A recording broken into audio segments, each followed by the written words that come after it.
आज जो हम डिस्कस करने वाले हैं वो है रोल्स थ्योरम। ये बहुत ही इम्पोर्टेंट थ्योरम है। इसके जस्ट हम स्टेटमेंट समझेंगे और इसकी statement with graphically mean graph से हम इसकी स्टेटमेंट को अच्छे से अंडरस्टैंड करेंगे। प्रूफ नहीं देख रहे, जस्ट ये है कि ये थ्योरम कैसे अप्लाई होता है या कैसे वर्क करता है। तो फर्स्ट ऑफ ऑल सबसे पहले क्या है आपके पास कि कोई आपके पास फंक्शन है एफ ऑफ एक्स, ठीक है। Let F of x is a function and F A to B. जो फंक्शन आपका कहाँ से कहाँ तक मैप हो रहा है, क्लोज इंटरवल ए बी से आर तक। मीन्स टू से जो आपकी डोमेन होगी वो जस्ट ए से बी तक होगी, लेकिन जो रेंज है वो आर मीन आर का मतलब है माइनस इन्फिनिटी से प्लस इन्फिनिटी। जो भी आप इस साइड पे भी ले सकते हैं, इस साइड पे भी कोई भी आर हो सकता है, ठीक है। लेकिन जो आपकी डोमेन है वो ए से बी तक है और आर का मतलब है कि आप इन्फिनिटी की तरफ कहीं भी मूव कर सकते हैं। तो इस तरह की आपकी कर्व होगी और उसके बाद इस पे तीन कंडीशन सेटिस्फाई होंगी। फर्स्ट कंडीशन क्या है कि F of x is continuous on closed interval A B. तो पहले देखें जो आपने ये एफ ऑफ एक्स लिया है क्या ये कॉन्टिन्यूस है? जी बिल्कुल, जो भी आप कर्व लेंगे वो कॉन्टिन्यूस होना ज़रूरी है बाय रोल्स थ्योरम कि फंक्शन आपका ये जो भी आप कर्व लेते हैं, असल में कर्व आपके पास फंक्शन ही तो होता है, वो कॉन्टिन्यूस होना चाहिए। किस पे? क्लोज इंटरवल पे, ठीक है। ये ए बी मीन ये मैंने पॉइंट्स को इस तरह किया हुआ है, फिल्ड किया हुआ है कि ये ए और बी यहाँ पे इंक्लूड है। तो फंक्शन ये क्या है, ए बी पे क्लोज्ड है, मीन इंटरवल ये क्लोज्ड है। पहली बात ये कंडीशन कि ये कॉन्टिन्यूस होना चाहिए क्लोज इंटरवल पे। दूसरा जो है वो फंक्शन क्या है, डिफरेंशिएबल होना चाहिए ओपन इंटरवल ए बी पे। अब ये है कि फंक्शन ओपन इंटरवल पे क्यों डिफरेंशिएबल है और क्लोज इंटरवल पे कॉन्टिन्यूस है? रीजन इज डैट कि देखिए असल में डिफरेंशिएबल या डेरिवेटिव आपके पास क्या होते हैं, आपने पहले भी पढ़ा हुआ है, स्लोप ऑफ द टेंजेंट। तो आप अगर ए पे स्लोप ऑफ टेंजेंट फाइंड करें तो ये आप नहीं फाइंड कर सकते, मीन ये तो फिर एक पॉइंट पे आप लाइन ले रहे हैं ना। टेंजेंट आप हमेशा किसी कर्व पे डिफाइन करते हैं, मीन कर्व को टच करके गुजरे। ये तो कर्व का एंड वाला सिर्फ पॉइंट है, तो इस पॉइंट पे तो आप टेंजेंट जो है ड्रॉ नहीं कर सकते। That's why this is the reason कि आप जो है ओपन इंटरवल पे लेते हैं, मीन जब आपने डिफरेंशिएबल लेना होता है तो उसमें ए बी इंक्लूड नहीं होता। उसकी रीज़न यही है कि आप यहाँ पे स्लोप ऑफ द टेंजेंट नहीं ले सकते ए बी पॉइंट पे। उसके अलावा कर्व में कहीं भी आप ए बी के अंदरों मीन जो इसके इंटर में जो जितने भी पॉइंट्स हैं ए बी के अंदर अंदर जो भी पॉइंट्स आते हैं, वहाँ उन पॉइंट्स पे आप कर्व में कहीं भी slope of the tangent find कर सकते हैं या ले सकते हैं।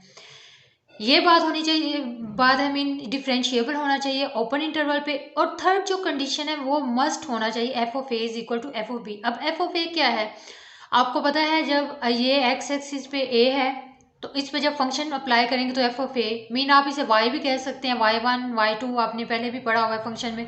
तो ये एफ ऑफ ए, इसी तरह जब आपने बी पॉइंट लिया और फंक्शन में पुट किया तो वो भी देखें ए जहाँ पे आपके पास एफ ऑफ ए आ रहा है वहीं पे आपको एफ ऑफ बी मिल रहा है। तो ये आपके पास सेम होना चाहिए। अगर ये तीन कंडीशन सेटिस्फाई होती हैं, आपके पास कोई भी फंक्शन है या कोई ऐसी कर्व है, उस कर्व पे अगर ये तीन कंडीशन सेटिस्फाई होती हैं तो फिर आपके पास क्या होगा, देन देयर एग्जिस्ट, ये साइन जो है देयर एग्जिस्ट का है at least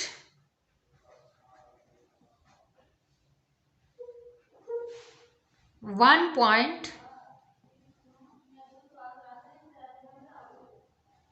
C belongs to, sorry ये C belongs to open interval AB such that, this is the sign of such that f prime of C is equal to 0।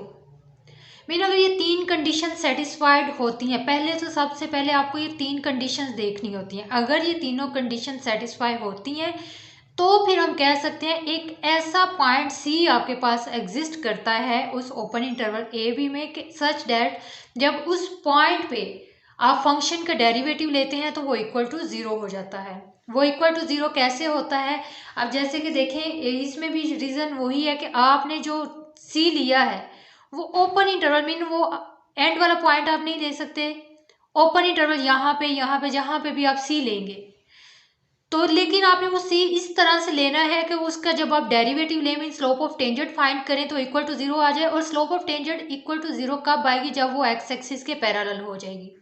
तो यहाँ देखें, यहाँ पे अगर आप स्लोप ऑफ टेंजेंट लें मीन यहाँ पे अगर आप सी का डेरिवेटिव फंक्शन का डेरिवेटिव फिर उसमें सी पुट करें या सी पॉइंट लें तो यहाँ पे जब स्लोप ऑफ टेंजेंट आप लेंगे तो वो ऑटोमेटिकली एक्स एक्सिस के पैरेलल हो जाएगी। और जब ये एक्स एक्सिस के पैरेलल होगी तो ये आपके पास क्या बन जाएगा? इसका डेरिवेटिव 0 बन जाएगा। यहाँ पे बात जो आ रही है वो है एटलीस्ट 1 पॉइंट। एटलीस्ट 1 पॉइंट का ये मतलब है कि एक से ज़्यादा पॉइंट्स भी मीन एक से ज़्यादा भी ये सी हो सकते हैं। वो कैसे हो सकते हैं अभी हम देख लेते हैं। जैसे देखें, अब तो ये कर्व इस तरह की गिवन हो तो उसमें एटलीस्ट 1 सी ही आएगा। मीन कहीं एक दफ़ा ही कर्व बेंड हुई है। लेकिन अगर कर्व इस तरह से आए या इस तरह से चलती जाए आगे तो उसमें एक से ज़्यादा टाइम भी सी आ सकते हैं।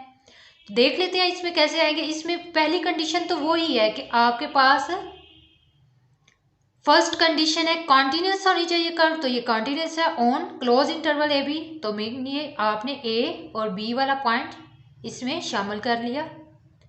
पहली कंडीशन इस पे सेटिस्फाई होगी। दूसरी कंडीशन उसने क्या कहा है कि ये डिफरेंशिएबल होनी चाहिए ओपन इंटरवल। तो मीन यहाँ पे या कहीं भी ये डिफरेंशिएबल होनी चाहिए, लेकिन एंड पॉइंट्स पे ये डिफरेंशिएबल नहीं होनी चाहिए। तीसरा इसका जो पॉइंट है F of a is equal to f of b. Mean ये आपके पास एफ ऑफ ए है, ये एफ ऑफ ए है आपके पास। तो देखें जहां एफ ऑफ ए है वहीं पे आपका एफ ऑफ बी आपको मिल रहा है, तो वो भी इक्वल हो गया। उसके बाद था एटलीस्ट 1 पॉइंट। लेकिन यहाँ पे कितने पॉइंट आ रहे हैं? यहाँ पे जहां जहां कर्व बेंड हो रही है मीन जहां जहां पे आपको स्लोप ऑफ टेंजेंट मिल सकता है, एक यहाँ पे मिल रहा है, इसे आप C1 का नाम दे ले। एक यहाँ पे आपको पॉइंट मिल रहा है C1, एक यहाँ पे आपको मिल रहा है, ठीक है। यहाँ भी आपको एक टेंजेंट लाइन मिल रही है जो एक्स एक्सिस के पैरेलल है। तो मीन्स टू से ये f of C1 derivative equal to 0 हो जाएगा, ये एफ ऑफ C2 का डेरिवेटिव इक्वल टू 0 हो जाएगा। यहाँ भी slope of tangent x axis के पैरेलल है, यहाँ भी slope of tangent x axis के पैरेलल है।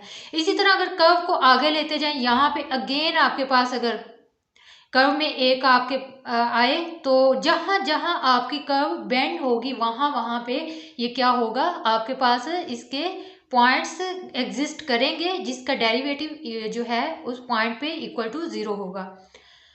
दूसरी बात ये है, अच्छा एक और चीज याद रखनी है, अगर कर्व आपकी इस तरह से होती, यहाँ तो ये कर्व इस तरह से, अगर कर्व आपकी इस तरह से होती, फॉर एग्जाम्पल ये मेरा ए पॉइंट है, ये ए पॉइंट है और ये बी पॉइंट है, a and b. First of all जो फर्स्ट इसकी कंडीशन देखें, क्या ये ए और बी पे क्लोज्ड है? जी बिल्कुल, ये कॉन्टिन्यूस भी है, मीन कहीं भी कर्व ब्रेक नहीं हो रही, और ये जो है आपके पास क्लोज इंटरवल पे कॉन्टिन्यूस है। उसके बाद देखते हैं कि ये डिफरेंशिएबल है, तो ये एवरीवेयर डिफरेंशिएबल है, लेकिन इस पॉइंट पे ये डिफरेंशिएबल नहीं है। इस पॉइंट पे डिफरेंशिएबल क्यों नहीं है? क्योंकि कभी भी आपके पास अगर ये कर्व शार्प हो जाए जहाँ पे, वहाँ पे आप टेंजेंट नहीं ले सकते।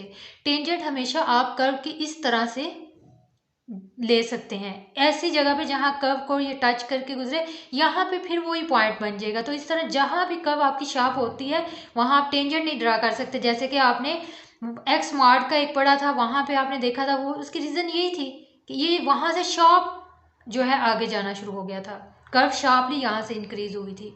तो आपने वहाँ पढ़ा हुआ था कि एक्स इज इक्वल टू 0 पे ये डिफरेंशिएबल नहीं है, यहाँ तक कि ये एक्स इज इक्वल टू 0 पे कॉन्टिन्यूस है कर्व।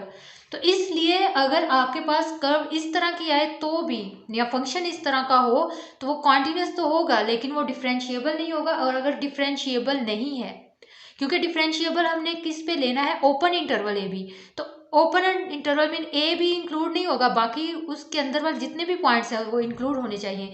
लेकिन यहाँ पे इस तरह के कर्व में यहाँ भी प्रॉब्लम, इन पॉइंट्स पे भी प्रॉब्लम आ सकती है कि यहाँ भी में भी वो डिफरेंशिएबल में भी बल्कि डिफरेंशिएबल नहीं होता। जैसे ये कर्व अगर लें, कुछ इस तरह से कर्व अगर आ जाएं, तो और अगर आपके पास कॉन्टिन्यूस है लेकिन डिफरेंशिएबल ही नहीं है तो इट्स मीन आगे से आगे फिर आप चलेंगे नहीं, वहीं पे आपका रोल्स थ्योरम जो है वो सेटिस्फाइड नहीं होता, तो आप वहाँ से रोल्स थ्योरम से बाहर निकल जाते हैं। तो ये आपके पास कुछ डिस्कशन थी रोल्स थ्योरम की, कि रोल्स थ्योरम जो है ग्राफिकली उसकी स्टेटमेंट को अंडरस्टैंड किया है कि वो कैसे होता है और उस पर कौन कौन सी कंडीशन सेटिस्फाई होनी चाहिए, और अगर ये कंडीशन फुलफिल होंगी तो आपका रोल थ्योरम एग्जिस्ट करेगा। इसके बाद अब रोल थ्योरम की कुछ एग्जांपल्स देखते हैं। कोई एग्जांपल मैं खुद से अगर लिख लूं,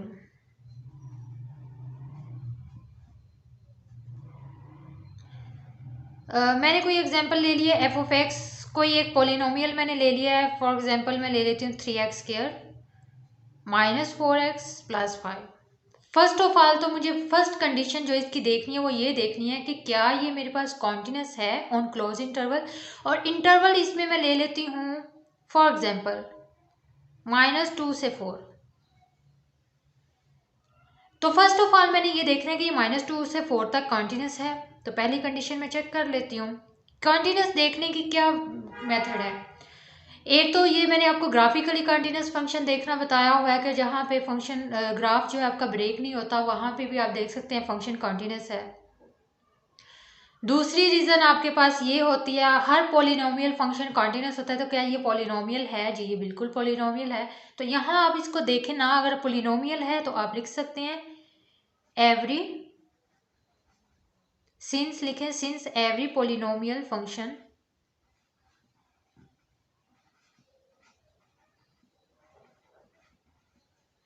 इज कॉन्टिन्यूस,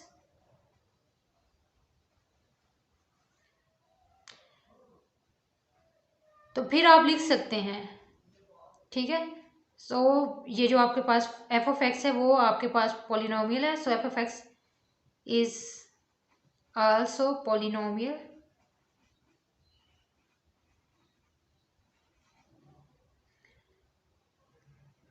दैट्स वाई आप लिखते it is continuous on its given interval। First condition आपने लिख दी, इतना लिख लिया, आपको पता चल गया। आप बेशक इसको लेफ्ट राइट लिमिट लेके ना भी सॉल्व करें, आपको पता चल गया ये कॉन्टिन्यूस है, पॉलिनोमियल है, कॉन्टिन्यूस होता है, तो आप स्टेटमेंट लिख देंगे, इट्स इनफ। इसी तरह डिफरेंशिएबल की अगर बात करें तो डिफरेंशिएबल के लिए भी यही स्टेटमेंट है कि हर पॉलिनोमियल जो है वो क्या डिफरेंशिएबल होता है, तो आप लिख सकते हैं ये डिफरेंशिएबल होगा ऑन इट्स ओपन इंटरवल। अब जो लास्ट थिंग है वो आप चेक करें, क्या f of a is equal to f of b है, तो एफ ऑफ ए आपके पास क्या है, एफ ऑफ -2, तो -2 इसमें पुट कर लें, क्या आएगा आपके पास 3 into -2 which is 4, -4 into -2 plus 5, तो ये क्या आ जाएगा 12 प्लस 8 प्लस 5,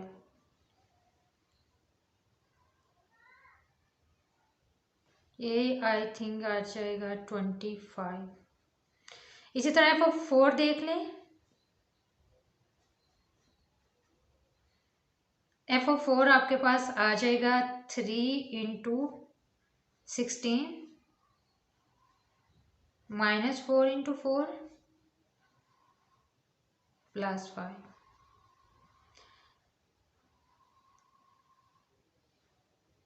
ये आ जाएगा 1648 -16 प्लस 5, तो ये f of a not equal to f of b बन रहा है। मीन इसकी थर्ड कंडीशन सेटिस्फाइड नहीं हुई, तो डेट्स मीन इस पे Rolle theorem apply further apply नहीं हो सकता। मीन जब इसकी थर्ड कंडीशन ही सेटिस्फाइड नहीं हुई तो आगे फिर आपको ये आपके पास कोई ऐसा सी एग्जिस्ट नहीं करेगा जिसका डेरिवेटिव आप लें तो 0 आ जाएगा। तीनों कंडीशंस फुलफिल होना ज़रूरी है। तो यहाँ पे आपके पास चाहे आप फर्स्ट कंडीशन पे अगर आपके पास निगेट हो जाता है तो आप वहीं छोड़ दें, सेकंड पे निगेट हो जाता है वहीं छोड़ दें, और अगर थर्ड पे जाके निगेट होता है तो आप उसे थर्ड पे जाके छोड़ सकते हैं। कोई और एग्जांपल देख लेते हैं जिसमें ये तीनों जो है वो फुलफिल हों, तो वो कुछ और एग्जांपल्स ट्राई कर लेते हैं। ये एग्जांपल एक और कंसिडर कर लेते हैं। एफ ऑफ एक्स, ये भी कोई पोलिनोमियल ही ले लिया मैंने, 8x minus x square, interval है मेरे पास 2 6। चेक करते हैं क्या ये पोलिनोमियल, इस पे रोल थ्योरम अप्लाई हो रहा है। तो फर्स्ट आपने वो ही लिखना है, since every polynomial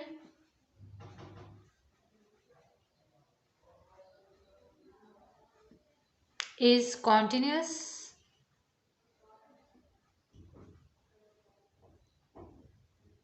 and f of x is a polynomial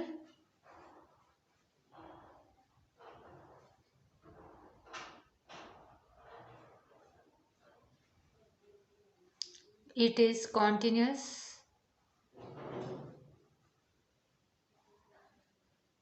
on its given interval।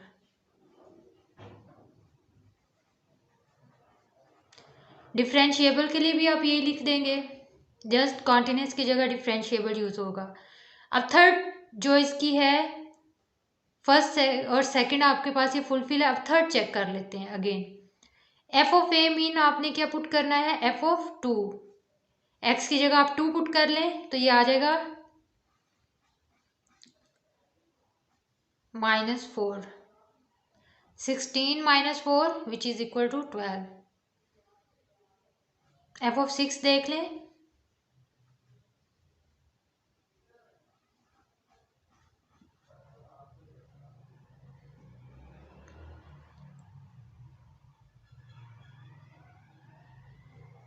-48 - 36, तो क्या आता है, ये आ जाएगा 10 12। Mean f of a is equal to f of b यहाँ पे सेटिस्फाई हो गया है, या आप ये कह सकते हैं f of 2 is equal to f of 6। Third condition भी सेटिस्फाइड हो गई है। अब जब थर्ड कंडीशन सेटिस्फाइड हो जाए तो फिर आपके पास कोई एक ऐसा सी एग्जिस्ट करता है सच दैट उसका जो डेरिवेटिव होगा वो इक्वल टू 0 होगा।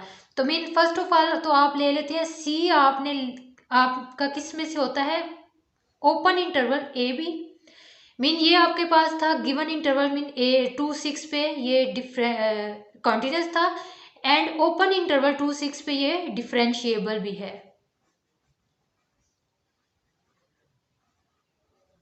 तो open interval A B mean to say कि सी आपका कहाँ से एग्जिस्ट करना चाहिए, must exist from open interval 2 and 6।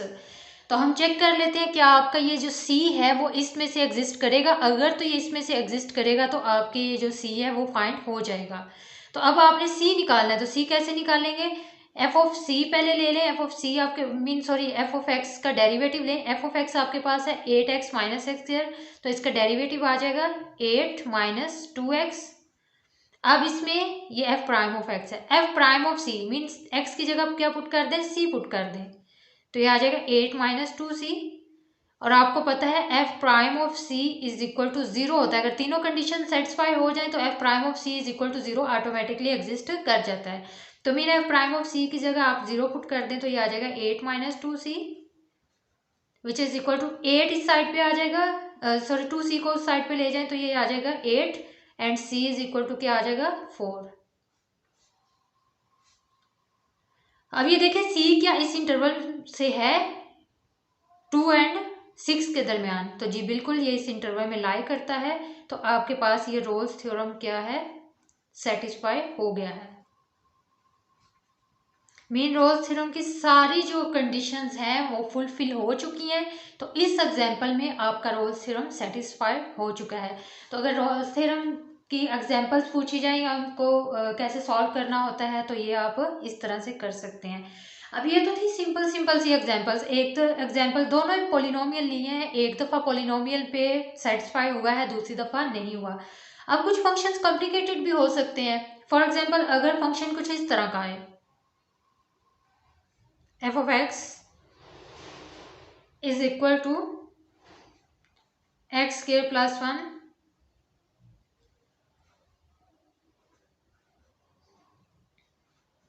0 less than is equal to x less than is equal to 1, और दूसरा है मेरे पास 3 माइनस एक्स, और इंटरवल है 1 less than is equal to x less than is equal to 2। अगर इस तरह का फंक्शन आए तो क्या इस पे रोल्स थ्योरम सेटिस्फाई होता है, चेक कर लेते हैं। फर्स्ट ऑफ ऑल तो ये देखें इसकी डोमेन क्या है, इसका जो इंटरवल बन रहा है वो क्या है। इसका इंटरवल 0 से 2 तक है, और 0 भी इसमें इंक्लूडेड है और 2 भी इंक्लूडेड है। तो यहाँ पे ये तो आपको पता चल गया कि इसका जो इंटरवल है वो 0 से 2 तक है, क्लोज इंटरवल 0 से 2। अब नेक्स्ट इसमें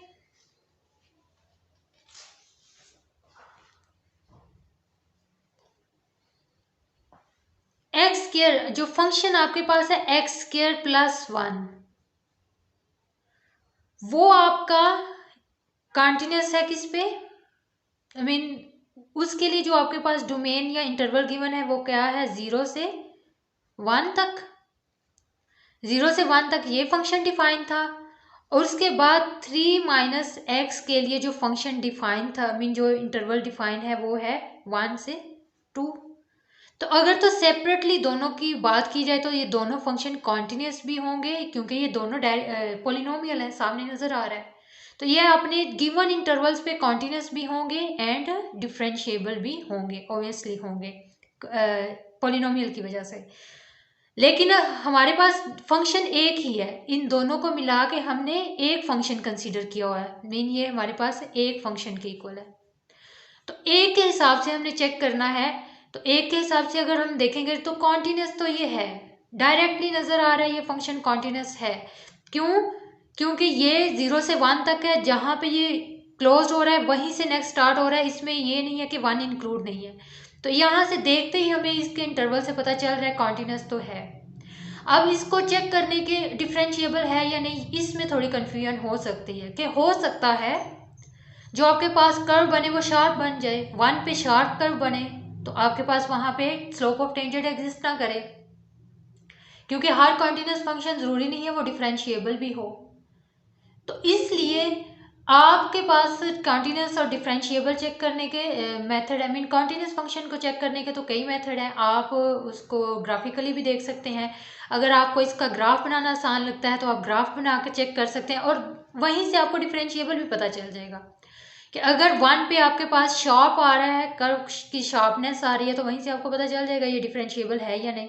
अगर नहीं आ रही तो फिर डिफरेंशिएबल भी है और कॉन्टिन्यूस भी है। जैसे पीछे मैंने आपको एग्जांपल एक बताई थी कि इस तरह की कर्व नहीं आनी चाहिए, अगर इस तरह की कर्व होगी तो वो कॉन्टिन्यूस तो हो सकती है लेकिन डिफरेंशिएबल नहीं होगी।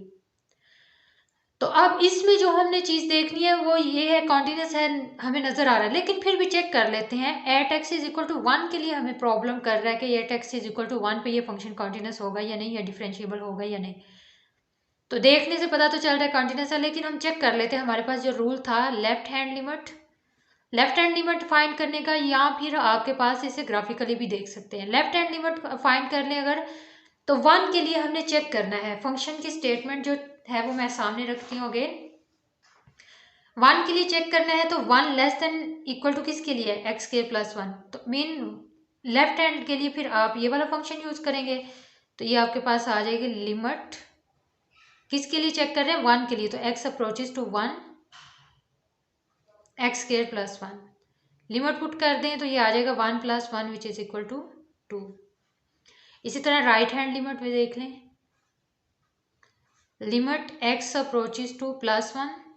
अब राइट हैंड लिमिट के लिए कौन सा है, मीन 1 से ग्रेटर ये आ जाएगी, तो ये आ जाएगी 3 माइनस एक्स।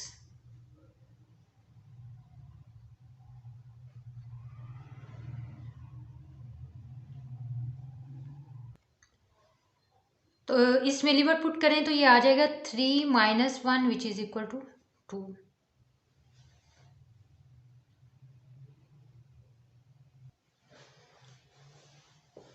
इसके बाद जो नेक्स्ट हम देखते हैं वो फंक्शन की डायरेक्टली जो वैल्यू देखते होते हैं, मीन फंक्शन में डायरेक्ट पुट करें, सॉरी वन हम ले रहे हैं। अब देखें 1 के लिए कौन सा फंक्शन आप लेंगे, तो 1 इसके साथ भी इक्वल है इसके साथ, तो दोनों में से कोई भी आप पुट कर सकते हैं। तो दोनों में आपने पुट करके देख लिया, दोनों का ही आंसर क्या आया, 2 आया। तो means to say left hand limit is equal to right hand limit is equal to f(1), function की वैल्यू। तीनों कंडीशन सेटिस्फाई हो गई हैं, तो इट्स मीन ये फंक्शन क्या है, कॉन्टिन्यूस है। तो वो मैंने आपको डायरेक्टली भी बता दिया था, देखने से भी पता चल रहा था कि ये फंक्शन कॉन्टिन्यूस है। डायरेक्टली देखने से, फंक्शन की कॉन्टिन्यूटी डायरेक्टली देखने से भी पता चल जाती है, लेकिन डिफरेंशिएबिलिटी ना भी पता चले उसके लिए या तो आपको कर्व बनानी पड़ती है, या किसी भी तरह से आपको उसे इस तरह लेफ्ट और राइट लिमिट लेके चेक करेंगे। जैसे इसकी भी मैंने पढ़ाई थी आपको, जब आप डिफरेंशिएबल चेक करते हैं, ये आपने कॉन्टिन्यूटी चेक की है, अब डिफरेंशिएबिलिटी चेक करते हैं।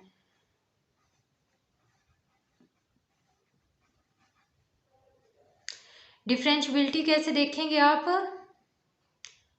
Left hand differentiable limit h approaches to 0, वो जो आपके पास फंक्शन था f(x) plus h minus f(x) over h, ठीक है। सिर्फ फर्क क्या होगा, ये लेफ्ट है तो ऊपर लेफ्ट आ जाएगा।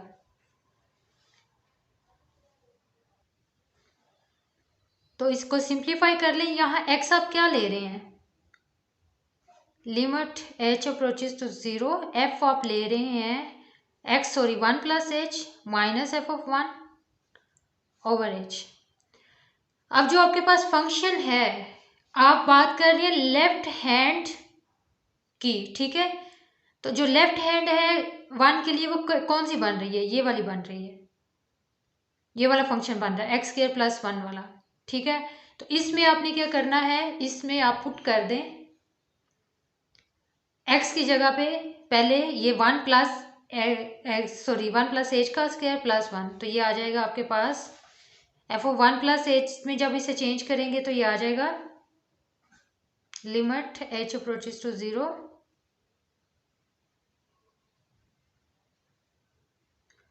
1 प्लस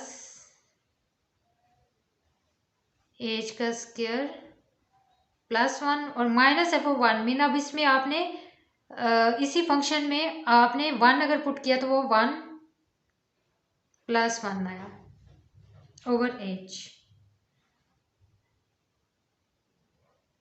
प्लस 1 माइनस 1 से कैंसिल, ये आ जाएगा अगर स्क्वायर ओपन करें, लिमिट h अप्रोचेस टू 0,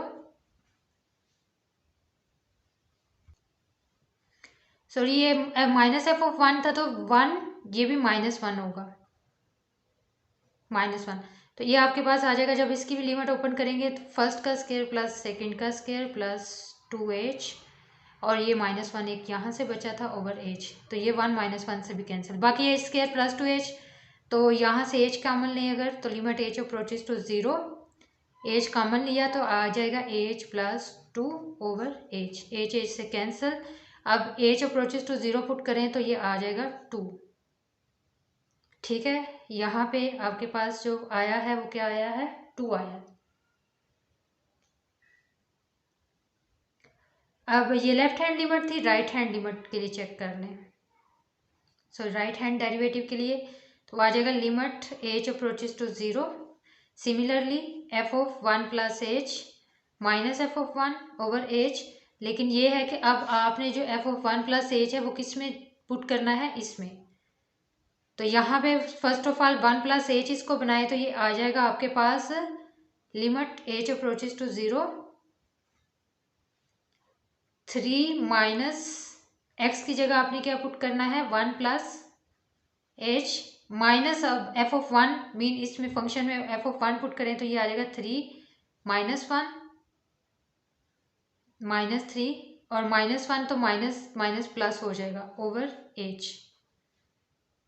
ठीक है। ये 3 -3 से कैंसिल, ये -1 प्लस 1 से कैंसिल, h से कैंसिल, तो बाकी आपके पास क्या बचा,